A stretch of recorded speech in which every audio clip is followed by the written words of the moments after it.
Romanos capítulo 11, de 25 a 32, estamos nos aproximando do final desse capítulo e encerrando a quarta grande divisão da carta aos Romanos. Aproveitando para dizer aos irmãos que a editora Vida Nova deve lançar ainda esse ano o primeiro volume do meu comentário em Romanos, capítulos de 1 a 7, que é baseado exatamente nas exposições que nós fizemos aqui.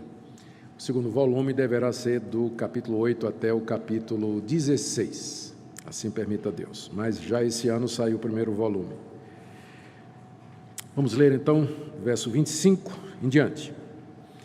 Porque não quero, irmãos, que ignoreis esse mistério, para que não sejais presumidos em vós mesmos, que veio endurecimento em parte a Israel, até que haja entrado a plenitude dos gentios. E assim todo Israel será salvo, como está escrito: virá de Sião o libertador, e ele apartará de Jacó as impiedades. Esta é a minha aliança com eles, quando eu tirar os seus pecados. Quanto ao Evangelho, são eles inimigos por vossa causa. Quanto, porém, à eleição, amados por causa dos patriarcas. Porque os dons e a vocação de Deus são irrevogáveis.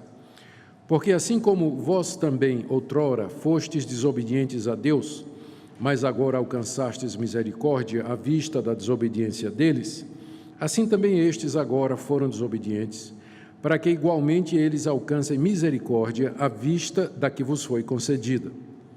Porque Deus a todos encerrou na desobediência, a fim de usar de misericórdia para com todos.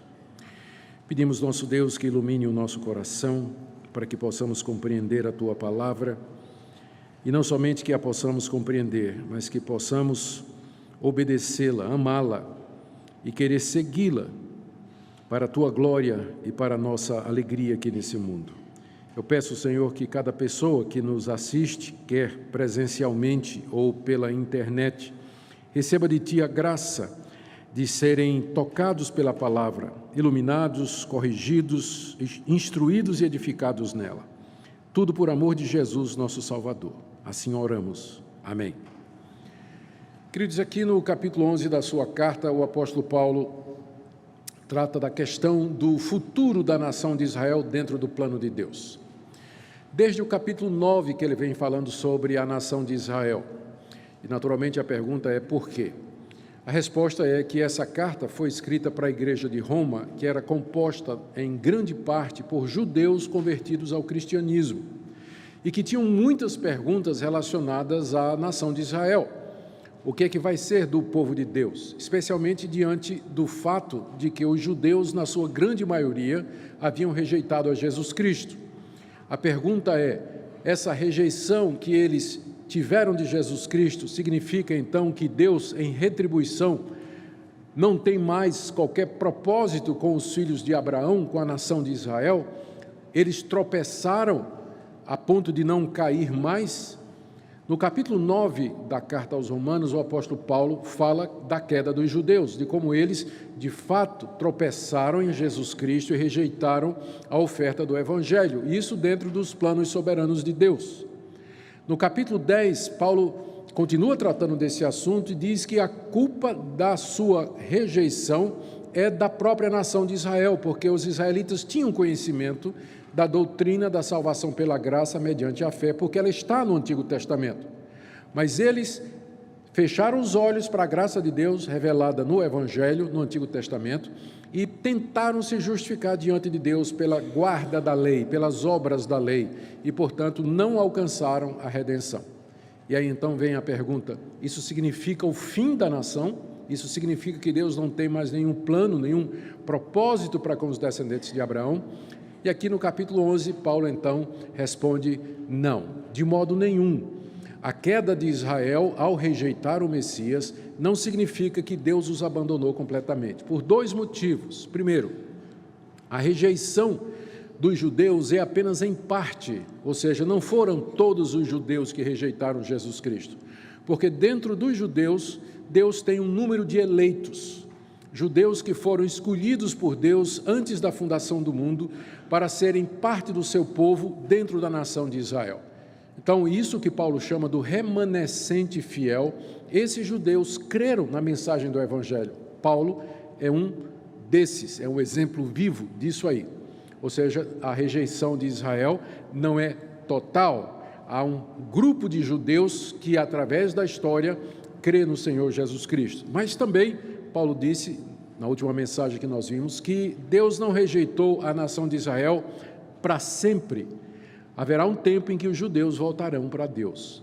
E é sobre isso que ele trata aqui no texto que eu tenho diante de mim e que eu acabei de ler para vocês. Aqui o apóstolo Paulo explica com mais detalhes esse retorno da nação de Israel, como será e quando acontecerá.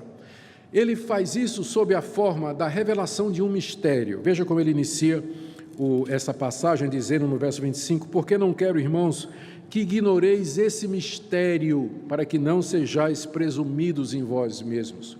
O que Paulo está prestes a fazer é revelar um mistério, revelar alguma coisa que não era conhecida antes, e que agora, tendo recebido de Deus essa revelação, Paulo passa para a igreja de Roma e, portanto, para toda a cristandade, com o propósito de que nós que não somos judeus não fiquemos presumidos, como ele diz aqui. Eu não quero que vocês ignorem esse mistério que eu vou contar agora, para que vocês não sejam presumidos, para que vocês não pensem que vocês são alguma coisa. Por que ele está dizendo isso? Porque no capítulo anterior, que nós vimos, na parte anterior que nós vimos na última mensagem, Paulo havia dito que Deus estava prestes a trazer os judeus de volta à boa oliveira, de onde eles haviam sido cortados por conta da incredulidade. Os judeus, os gentios, Paulo está dizendo isso porque os cristãos gentios estavam pensando assim: a nação de Israel, que foi a nação escolhida por Deus, rejeitou o Messias. Eu, que sou pagão, creio no Messias, eu devo ser melhor. Deus deve ter visto em mim alguma coisa melhor do que viu nos judeus, porque eu creio no Messias e os judeus não creem. Então Paulo diz, para evitar esse tipo de arrogância de vocês, eu quero dizer que Deus não esqueceu os judeus, que ainda há um futuro para a nação de Israel. Então eu vou revelar esse mistério para que vocês não sejam presumidos em vocês mesmos, para que vocês não se tornem arrogantes contra os judeus, pensando que vocês são melhores do que eles. E Paulo então apresenta isso que ele chama de um mistério. O mistério na Bíblia não é um segredo fechado a 7 chaves e que só os iniciados, iluminados e avançados têm acesso, como por exemplo nas religiões de mistério que havia na época do apóstolo Paulo, que eram seitas secretas oriundas da Frígia e que convidavam as pessoas a se unir aos deuses através de rituais super secretos e que eram proibidos de ser declarados fora do ambiente da seita. Então, eram chamados de mistérios. Quando a Bíblia usa o termo mistério para se referir a alguma coisa de Deus, não se refere a esse tipo de coisa. Mas o mistério é alguma coisa que Deus não tinha revelado antes, mas que agora Ele tornou público. Alguma coisa que Ele tornou visível aos olhos de todos. Deus fez isso, a Bíblia, na verdade, é o registro dessa revelação dos mistérios de Deus. Na Antiga Aliança, debaixo do Antigo Testamento, Deus revelou os seus mistérios aos profetas. Talvez o melhor exemplo disso seja o profeta Daniel, no capítulo 2. Lá nós temos aquela história conhecida de que o rei Nabucodonosor tem um sonho e ele esquece o sonho. Mas ele sabe que o sonho tem algum significado, então ele quer 2 coisas: alguém que diga qual foi o sonho e que dê a interpretação. E ele diz que se não aparecer, ele vai mandar matar todos os sábios da Babilônia. Razoável, não é esse rei? Não é? Bem razoável. Alguém tem que dizer o que eu sonhei e dizer o significado. Daniel estava entre os sábios da Babilônia e ele, junto com seus amigos, oram e pedem a Deus que Deus os revele o mistério, para que Daniel e seus amigos não morram debaixo do decreto do rei. E durante a noite, num sonho, é revelado o mistério a Daniel. O mistério do sonho e da sua interpretação. E então Daniel diz, pode me levar na presença do rei. E quando Daniel chega na presença do rei, o rei pergunta, você pode me revelar esse mistério? E Daniel diz, eu não posso, mas há um Deus nos céus que revela os mistérios. E esse Deus me trouxe aqui para te fazer saber o teu sonho. E aí, Daniel revela ao rei qual foi o sonho, que era o sonho daquela estátua gigantesca, não é? dividida em 4 partes, representando 4 impérios mundiais, e que finalmente é destruída por uma pedra que é lançada contra ela, que a esmigalha e que enche toda a terra e que representa o reino de Deus. Este foi o sonho e esta foi a interpretação. E quando Daniel termina, o rei diz assim: agora eu sei que o teu Deus é o Deus que revela mistérios. Então essa é a melhor ilustração que a gente tem no Antigo Testamento, disso que Paulo está fazendo aqui no Novo. Os profetas do Antigo Testamento eram aqueles que revelavam os mistérios de Deus para as pessoas. E esses mistérios eram escritos pelos profetas, registrados naquilo que a gente conhece como o Antigo Testamento. No Novo Testamento, quem faz isso são os profetas, são os apóstolos. Os sucessores dos profetas do Antigo Testamento são os apóstolos do Novo. Quem é que ficou no lugar de Isaías, Jeremias, Daniel, Oséias, Joel, Amós, Obadias, Jonas, Miqueias, Naum, Abacuque? Quem é que ficou no lugar dos grandes profetas do Antigo Testamento? Resposta: Pedro, Paulo, João, Tiago. Não os profetas das igrejas locais, tipo Corinto, Éfeso, aqueles profetas que estavam lá, mas os apóstolos é que são os sucessores dos grandes profetas do Antigo Testamento, e eles são também aqueles que receberam de Deus o encargo de transmitir os grandes mistérios de Deus para o povo de Deus, e é por isso que eles foram inspirados por Deus para escrever a Bíblia, exatamente porque nessa escrituração eles estavam registrando esses mistérios. O apóstolo Paulo, por exemplo, ele, nas suas cartas, ele explicitamente diz isso algumas vezes. Aqui eu peguei, por exemplo, podia ter pegado outros exemplos, mas me lembrei desses aqui.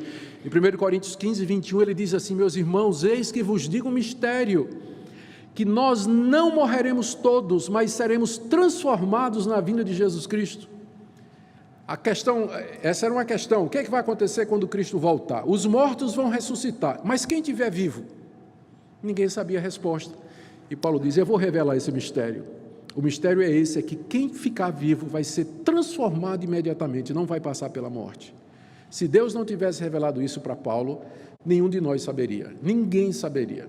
Mas é um mistério do plano de Deus que foi revelado ao apóstolo. Ou, por exemplo, em Efésios capítulo 3, de 3 a 6, Paulo diz que Deus o levantou para anunciar o mistério da inclusão dos gentios na igreja, que o evangelho não era só para os judeus, mas também para os gentios. Esse era um mistério que estava oculto no Antigo Testamento, mas que Deus agora estava revelando. E Paulo registrou inspiradamente nas cartas que escreveu. Ou mesmo na própria carta aos Efésios, capítulo 5, verso 32, Paulo diz: esse é um grande mistério, eu me refiro a Cristo e sua igreja. Ou seja, Deus mostrou a Paulo que o casamento, a relação marido e mulher, é uma ilustração da relação entre Cristo e a igreja, e que isso é um grande mistério. Se Deus não tivesse revelado a Paulo, nós não saberíamos disso. E aqui ele está fazendo a mesma coisa. Qual vai ser o futuro da nação de Israel? Era mistério. Ninguém sabia o que vai acontecer com os descendentes de Abraão, especialmente agora que eles rejeitaram a Jesus Cristo. O que vai ser deles? O que vai ser das promessas que Deus havia feito, da aliança que Deus fez com a nação de Israel? Por isso Paulo diz aqui: eu não quero que vocês sejam ignorantes desse mistério. Eu vou revelar a vocês o que Deus me revelou a respeito do futuro de Israel. E o que é que Deus então revelou ao apóstolo Paulo com relação ao futuro de Israel? Vamos ver então as partes desse mistério que Deus revelou ao apóstolo Paulo quanto ao futuro de Israel. A primeira parte da revelação está no final do verso 25. Ele diz assim, depois de dizer: eu não quero, irmãos, que ignoreis esse mistério, para que não sejais presumidos em vós mesmos. Aí ele diz: que veio endurecimento em parte a Israel. Ou seja, esse endurecimento da nação de Israel, no presente momento, ele é em parte. A nação de Israel estava endurecida, ou seja, Deus endureceu os judeus porque eles rejeitaram Jesus Cristo. Isso significa que Deus tornou o coração deles duro como uma pedra. Eles não sentiam absolutamente nada com relação a Jesus Cristo, eles não criam em Jesus Cristo, eles na verdade eram hostis a Jesus Cristo. E isso vinha da parte de Deus como castigo porque eles mataram o Filho de Deus. Então veio o endurecimento sobre a nação de Israel. Lembra que Paulo disse no capítulo 9, Deus tem misericórdia de quem quer e endurece a quem quer. Então veio esse endurecimento sobre a nação de Israel, que Paulo conhecia tão bem. dadas as vezes em que ele pregou numa cidade e saiu de lá apedrejado pelos judeus, perseguido pelos judeus, quando não lançado na prisão e açoitado pelos judeus.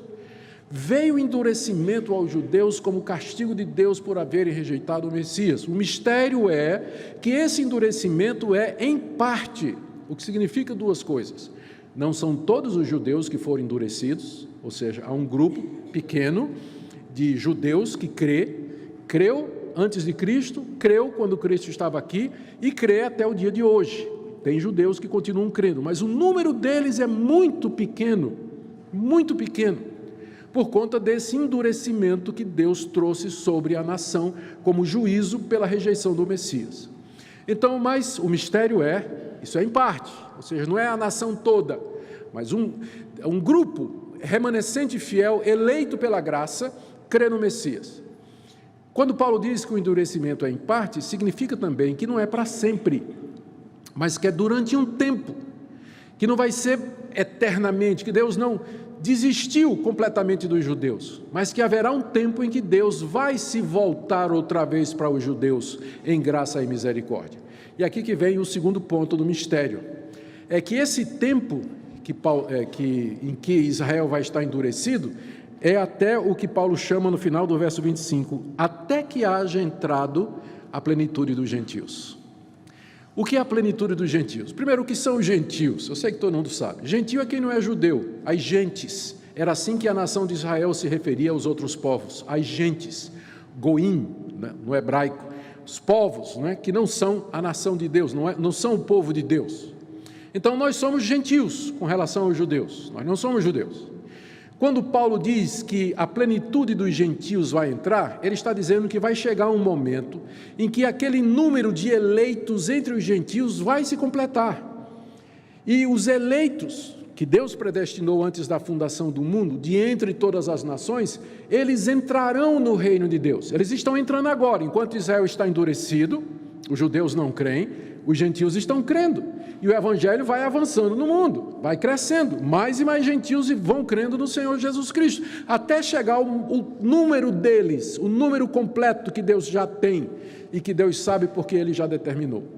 Quando o número de gentios eleitos se completar e eles tiverem entrado no reino de Deus através da pregação do evangelho, do arrependimento e da fé, então Deus vai se voltar para os judeus outra vez. E aí o que é que vai acontecer? Terceiro ponto, no verso 26. E assim todo Israel será salvo. O assim significa, e depois, não é? Depois que entrar a plenitude dos judeus, todo Israel será salvo. Israel aqui são judeus mesmo, étnicos, é a raça mesmo. Porque algumas pessoas, tentando evitar essa dificuldade aparente aqui, eles dizem que Israel aqui é o Israel espiritual, judeus e gentios. Só que aqui no capítulo 11, todas as vezes que Paulo se refere a Israel, se refere à nação de Israel, ao povo de Israel, Israel étnico, como raça. Então não faz sentido a gente interpretar Israel aqui espiritualmente, espiritualizar o termo Israel.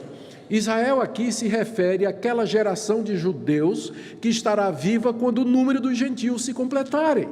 E Deus então se voltará para eles e eles se converterão a Jesus Cristo, se não todos, pelo menos um grande número deles, a grande maioria. É isso que é a expressão, e assim todo Israel será salvo. O assim significando e depois, não é? Depois que a plenitude dos gentios tiver entrado. Então esse é o mistério que Paulo está revelando aqui. Primeiro, o endurecimento sobre Israel é parcial. Segundo, ele só vai durar até a plenitude dos gentios, que é o tempo que nós estamos vivendo agora. Israel está endurecido e os gentios estão entrando. E terceiro, quando isso acontecer, todo Israel será salvo. Ou seja, os judeus, a geração de judeus que estiver viva quando se completar o número dos gentios. E aí Paulo apresenta duas provas bíblicas, tiradas dos profetas do Antigo Testamento. A primeira prova é tirada de Isaías 59, de 20 a 21. Ele diz no verso 26, e assim todo Israel será salvo, como está escrito. E aqui eu preciso fazer uma observação que eu creio que é importante aqui. A gente pergunta como é que Deus deu essa revelação ao apóstolo Paulo. Como é que Paulo soube esse mistério? Qual é a fonte de informação de Paulo? Como é que ele sabia que o endurecimento sobre Israel é em parte, e que só duraria até a plenitude dos gentios, e que no final disso, então, os judeus se converteriam ao Salvador? A resposta é que Paulo recebeu o conhecimento desse mistério à medida que ele se debruçava sobre a Escritura. À medida que Paulo estudava o Antigo Testamento, que era a Bíblia disponível na época, à medida que ele meditava na palavra dos profetas, Deus iluminava o seu entendimento para que ele compreendesse o sentido daquilo que os profetas disseram. E Paulo então tinha essa perspectiva, ele compreendia a verdade final, o senso pleno das palavras dos profetas. E dessa forma Deus lhe revelava toda a verdade do plano de Deus. Eu não estou dizendo que Deus não podia aparecer à noite, numa visão ao apóstolo Paulo, ou de dia, como apareceu no caminho de Damasco, e lhe revelar esses mistérios, mas é curioso que toda vez que Paulo revela um mistério, logo em seguida ele cita uma passagem do Antigo Testamento. O que é que isso sugere? É que a revelação desses mistérios era dada à medida que ele se debruçava sobre as Escrituras e meditava nelas, e Deus iluminava o entendimento para que ele pudesse interpretar. E aqui no caso são duas passagens que Paulo cita como base para dizer que todo Israel será salvo depois da plenitude dos gentios. A primeira é tirada de Isaías, capítulo 59, verso 20 e 21. Ele cita aqui, não literalmente, ele muda algumas palavras, mas o sentido é o mesmo. Ele cita: virá de Sião o libertador, e ele apartará de Jacó as impiedades. Literalmente, Isaías está dizendo assim: virá a Sião o libertador, àqueles que se converterem. Paulo interpreta essas palavras do profeta Isaías como que dizendo que o Messias haverá de vir a Sião. Sião é outro nome para Jerusalém, que é a capital dos judeus, e por metonímia significa toda a nação. Então o Redentor virá a Israel e apartará Jacó, que é outro nome para Israel, é o terceiro filho, é o neto de Abraão, Isaque e Jacó, não é? E apartará Jacó, ou os judeus, das suas iniquidades. Lendo essa passagem, meditando nessa passagem, o Espírito Santo revelou a Paulo que o significado dela é o seguinte: que quando o libertador vier a Sião, ele encontrará, ele converterá e libertará os descendentes de Abraão das suas iniquidades. Em outras palavras, e Paulo interpreta assim: quando Cristo vier, ele encontrará o povo judeu convertido.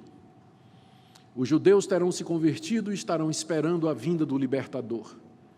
Aqueles que estiverem vivos por ocasião disso, ocasião da vinda do Senhor Jesus, eles o verão e eles o adorarão. É assim que Paulo interpreta Isaías. E a segunda passagem é de Jeremias, capítulo 31, 33 a 34, onde o profeta diz assim, que a primeira aliança que ele fez com a nação de Israel foi quebrada pela desobediência dos judeus. Mas então, depois daqueles dias, farei uma nova aliança com a nação de Israel, e eu vou gravar a minha lei no seu coração. Paulo interpreta aquela expressão, depois daqueles dias, como sendo o período dos gentios. Depois que o tempo dos gentios terminarem, Deus virá e gravará a sua lei no coração do seu povo. Como ele diz aqui, essa é a minha aliança para com eles, quando eu tirar os seus pecados. Paulo entende que isso aqui ainda não aconteceu, mas que vai acontecer no final do tempo dos gentios com a nação de Israel. Por isso ele diz, todo Israel será salvo, baseado na palavra de Isaías e baseado na palavra de Jeremias, que ele interpreta revelacionalmente, espiritualmente, através de uma revelação dada por Deus. É claro que eu e você não podemos interpretar o Antigo Testamento dessa forma, somente os apóstolos podiam fazer isso. Essa é a razão pela qual Deus os levantou e deu a eles essa habilidade de intérpretes carismáticos do Antigo Testamento. Quando eu digo carismáticos, é interpretação dada pelo Espírito Santo do Antigo Testamento. Porque se a gente fosse ler essas passagens sem a ajuda de Paulo, a gente nunca chegaria a essa mesma conclusão que ele chegou. Mas é que Deus revelou para ele, por isso que ele diz, eu vou contar um mistério. Porque está no Antigo Testamento, mas o sentido é esse aqui, o sentido que estava velado, oculto. O que Isaías e Jeremias quiseram dizer é exatamente isso aqui. Ou seja, o endurecimento da nação é em parte, não são todos e não é o tempo todo, quando terminar o tempo dos gentios, então os judeus se converterão a Cristo e assim todo Israel, toda aquela geração de judeus no final dos tempos será salva pela fé no Senhor e Salvador Jesus Cristo. Em seguida ele dá 4 motivos pelos quais Deus vai fazer isso. Porque alguém podia perguntar, né? Por que Deus vai fazer isso? Por que Deus não rejeitou os judeus de vez? Por que ainda tem alguma esperança para os filhos de Abraão no plano da redenção? Primeiro, verso 28, porque quanto ao Evangelho, são eles inimigos por vossa causa. Quanto, porém, à eleição, amados por causa dos patriarcas. A primeira razão pela qual Deus não abandonou a nação de Israel de vez é por amor aos patriarcas, por amor a Abraão, Isaque e Jacó. Deus amou e fez uma aliança com esses 3 homens. E disse que da descendência deles viria o Messias e que nessa descendência seria bendita todas as nações da terra. E o amor de Deus se estende não somente a Abraão, Isaque e Jacó, os patriarcas, mas também aos seus descendentes. E por amor a eles, Deus elegeu de entre eles um grande número para a redenção. Então, eles são amados com relação à eleição por conta dos patriarcas, embora no momento, é o que diz o início do verso 28, eles são inimigos do Evangelho. No momento, eles são inimigos do Evangelho por causa de vocês, ou seja, para que vocês tenham chance, para que os gentios recebam o Evangelho. Mas Deus os ama, e esse amor de Deus vem desde os patriarcas. Segundo motivo, verso 29, porque os dons e a vocação de Deus são irrevogáveis. Deus tinha dado à nação de Israel dons aqui não é dom espiritual não, tá gente? Porque às vezes o pessoal usa essa passagem fora de contexto para dizer assim, ó, Deus me deu o dom de profeta, e os dons de Deus são irrevogáveis. Sou profeta até morrer. Bom, pode ser até que você vai ser profeta até morrer, mas essa passagem não está falando de dom espiritual. Está falando de dádiva, de presente, é isso que a palavra carisma significa na língua original grega, né? Os dons espirituais são chamados de dons porque são a dádiva de Deus para o seu povo, mas há outras coisas que também são dádivas e que não são dons espirituais, como por exemplo aquilo que Paulo diz aqui no capítulo 9,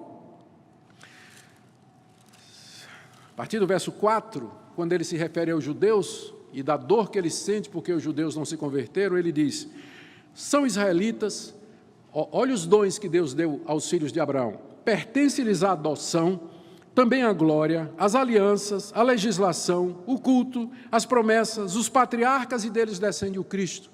Estes são os dons que Deus deu à nação de Israel e eles são irrevogáveis. Irrevogáveis.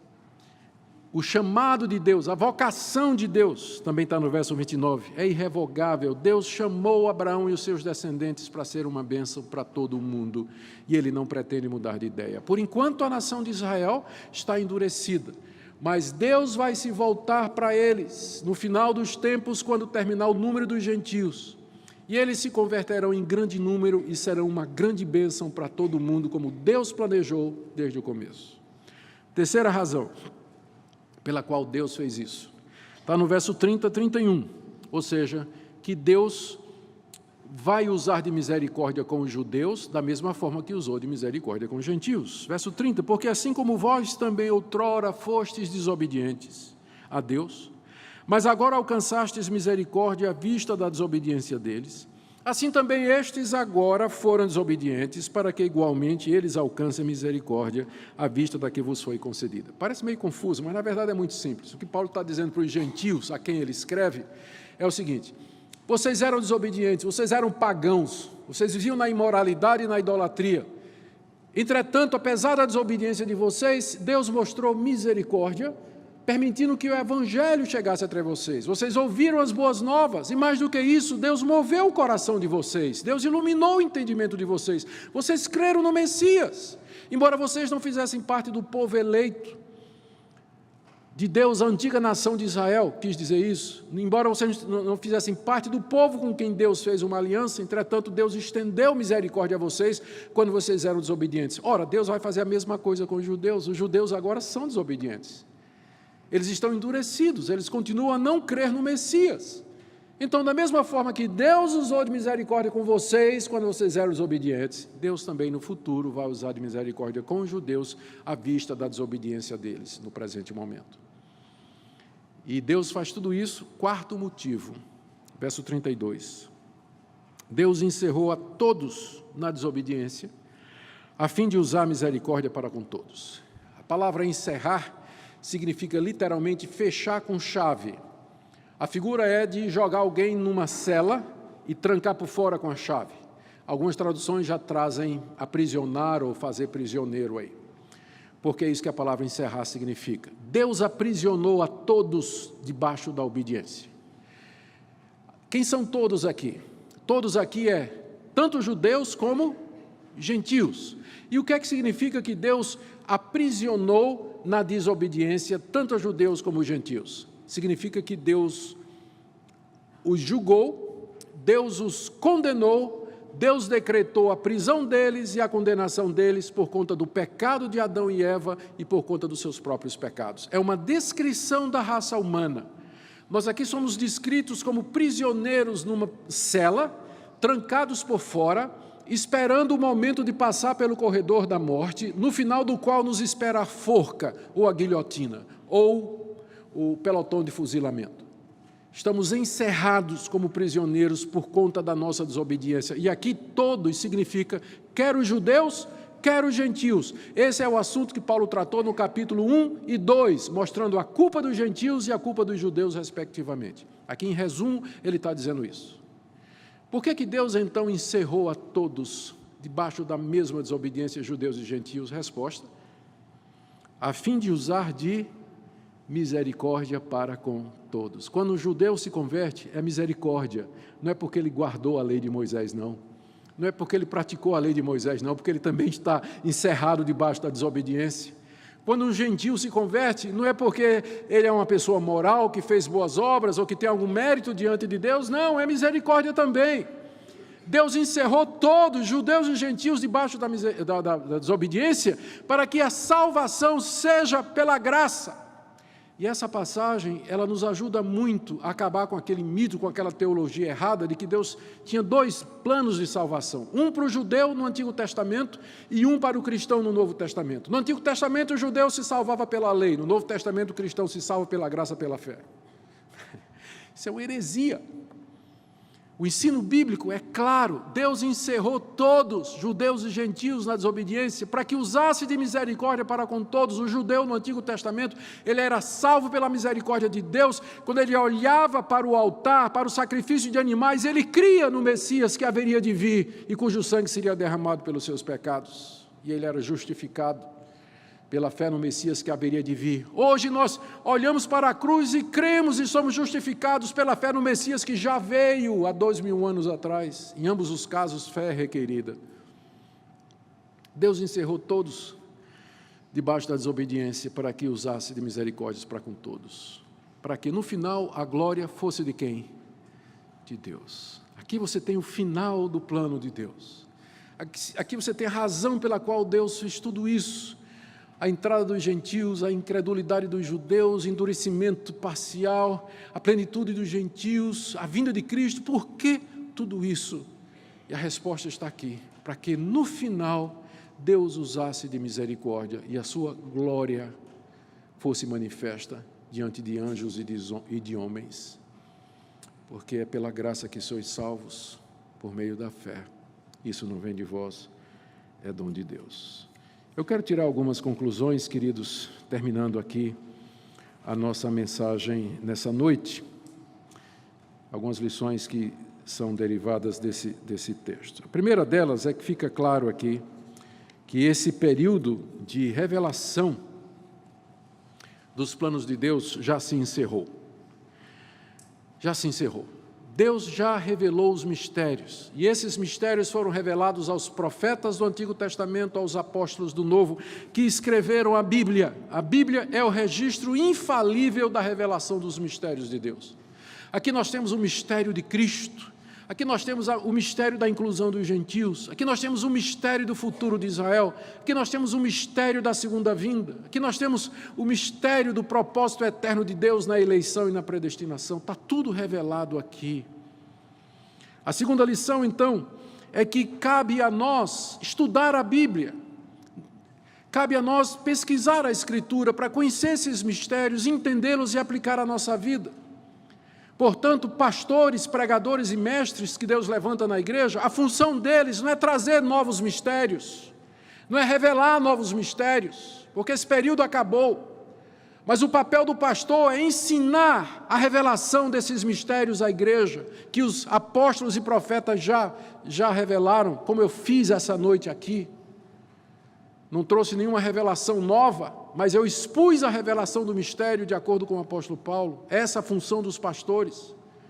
Portanto, rejeite pastores, apóstolos, bispos ou quem quer que seja, que venha dizendo que recebeu de Deus a revelação de um mistério, uma coisa que Deus não tinha revelado ainda à sua igreja, e que trouxe, mostrando um novo caminho de Deus, uma nova estratégia de Deus, que Ele não tinha revelado antes, mas que agora revelou, porque todos os mistérios que Deus queria que conhecêssemos, Ele já revelou. Terceiro lugar, por isso que nós dizemos que não há novas revelações hoje. E é nesse sentido que eu sou cessacionista. Eu sou muito atacado nas redes sociais por alguns irmãos, amigos, que dizem que eu sou um herege cessacionista, que eu defendo a heresia do cessacionismo. Se cessacionismo é dizer que acabou a revelação dos mistérios referentes ao plano de Deus, então eu sou um herege cessacionalista. Não tenho problema nenhum. Agora, quando eles dizem isso, é para dizer que eu não creio nos dons espirituais, o que é uma grande mentira. Vocês todos já me ouviram pregar a respeito disso. Todo crente verdadeiro que ama a Bíblia, ele é cessacionista nesse ponto. Não há mais novas revelações de mistérios de Deus. Deus já as revelou todos aos profetas do Antigo Testamento, aos apóstolos do Novo. Outra lição que nós aprendemos aqui é a misericórdia de Deus. Como Ele é misericordioso, como Ele é sábio, como Ele é justo. E como esse plano maravilhoso que Ele teceu na eternidade haverá de contribuir para que isso fique claro e que Ele receba toda a glória. Outra lição, creio que nós devemos então, queridos, aproveitar o tempo que nós temos para evangelizar, porque esse é o nosso tempo. Eis o tempo aceitável, eis o dia da salvação. Deus está agindo entre as nações. Enquanto que Israel permanece endurecido, os gentios não estão endurecidos. Eles estão abertos para ouvir o Evangelho e milhares se convertem. O cristianismo avança no mundo. É a nossa oportunidade, é o momento da evangelização, da pregação da palavra, do testemunho, de usar todos os recursos para espalhar a palavra de Deus. Também que nós devemos orar pela conversão dos judeus ao Messias Jesus Cristo. Orar para que eles se voltem em massa para aqueles a quem traspassaram, que se curvem diante do Filho de Deus, de Jesus de Nazaré. E a última coisa que eu quero dizer a partir desse texto é que vocês, se prestaram atenção, cuidadosamente verificaram que em nenhum momento o apóstolo Paulo está defendendo aqui a restauração nacional de Israel. Em nenhum momento o apóstolo Paulo está falando aqui de que Israel vai ocupar outra vez as fronteiras da terra prometida. Em nenhum momento o apóstolo Paulo está dizendo que os judeus voltarão em grande número para a Palestina. Em nenhum momento o apóstolo Paulo está dizendo que Cristo vai descer dos céus sobre Israel, vai sentar-se no trono em Jerusalém, de lá vai governar o mundo durante um milênio literal de 1000 anos. Paulo está tratando exatamente desse assunto, qual é o futuro de Israel, e ele não dá uma palavra sobre isso. Por quê? Porque não é esse o futuro de Israel. O futuro de Israel é a conversão ao Messias. E quando eles se converterem a Jesus Cristo, eles se tornam igreja, como você e como eu. Não há uma única palavra aqui a respeito disso, exatamente na passagem onde deveria estar, se Paulo está falando do futuro da nação de Israel. Eu digo isso para que nós oremos pelos judeus e que tenhamos a expectativa bíblica correta a respeito de Israel. Está endurecido, mas Deus haverá de se voltar para eles, e esse retorno de Deus a Israel e o retorno de Israel a Deus não significa nada mais do que a salvação dos judeus vivos naquela época. Só, nada mais do que isso. Oremos para que isso aconteça, e enquanto isso, vamos evangelizar, pregar a palavra de Deus. Como está você nessa noite? O que é que essa passagem, como é que ela fala ao seu coração? Espero que ela tenha provocado algumas coisas no seu coração. Primeiro, você ver a maravilha do plano de Deus. Que plano sábio, profundo, esse plano de Deus. Segundo, que você veja a glória do nosso Deus refletido aqui em toda essa atividade salvadora dele, como ele intervém na história, fazendo com que ela concorra para esse fim que ele tem em mente, que é usar de misericórdia para com todos no final. Espero que essa passagem lhe mova de gratidão, de você dizer: Deus, eu não quero ser presumido, como Paulo diz, não é que ele está revelando esse mistério, exatamente para que nós não sejamos presumidos. Deus, eu quero te agradecer pela misericórdia que o Senhor me deu, porque eu poderia estar endurecido, mas eu não estou. Eu poderia estar com um coração de pedra, mas não, o Senhor me deu um coração de carne. Eu posso crer, eu posso sentir, eu posso ter comunhão com o meu Senhor e Salvador Jesus Cristo, enquanto que os judeus permanecem como uma parede com relação a Cristo Jesus. E por último, que todos nós amemos a palavra de Deus e nos dediquemos a estudá-la. Deus nos deu essa revelação por escrito, não para que ela ficasse guardada na nossa estante, mas para que ela fosse lida, meditada, compreendida e aplicada, porque é aqui que Deus revela os seus mistérios e a sua vontade para nós. Amém?